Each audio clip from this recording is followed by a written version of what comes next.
राजधानी दिल्ली भूकंपाने हादरली। दिल्ली एनसीआर मध्ये 4 रिश्टर स्केलचा भूकंप जाणवला। पहाटे 5:30 वाजता भूकंपाचे हे धक्के जाणवले। दिल्लीतल्या नांगलोई जाट भूकंपाचं केंद्र होतं, तर आग्रा, मथुरा, हरियाणापर्यंत हे भूकंपाचे धक्के जाणवलेत।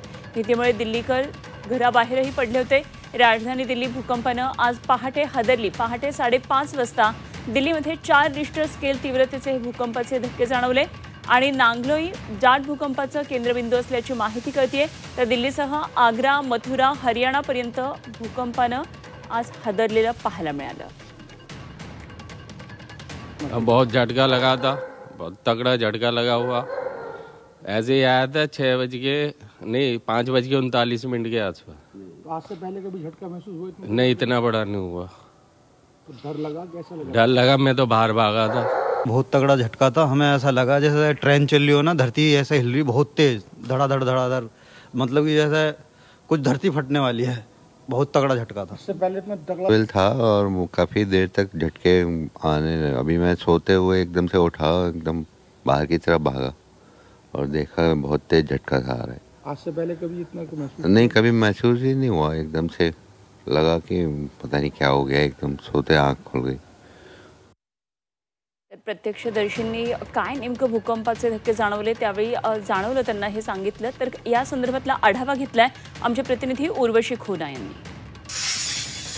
सकाळी राजधानी दिल्ली आणि एनसीआर मध्ये भूकंपाचे जोरदार धक्के जाणवले गेले।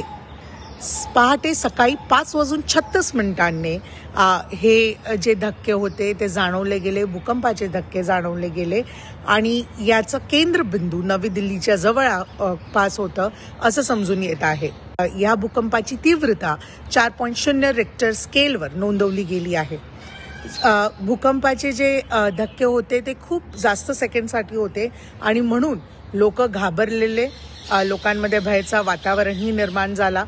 खूप लोक वेगवेगळ्या एरियाजमध्ये आपण हेही बघितलं ते आपल्या बिल्डिंगहूनही खाली उतरले। जसं भूकंपाचे धक्के जाणवले गेले तसंच आपण दिल्ली पोलीस यांचं ट्विटही बघितलं, ज्यांनी सांगितलं की काही कुठे मदत लागली तर 112 मध्ये डायल करावे। आता सध्या कोणतीही नुकसान ची अशी बातमी आली नाहीये या भूकंपामुळे, पण ज्या प्रकाराने आणि ज्या तीव्रताने लोकांनी हे धक्के अनुभवलेत त्यात लोकांमध्ये भयाचं वातावरण निर्माण झालं आहे।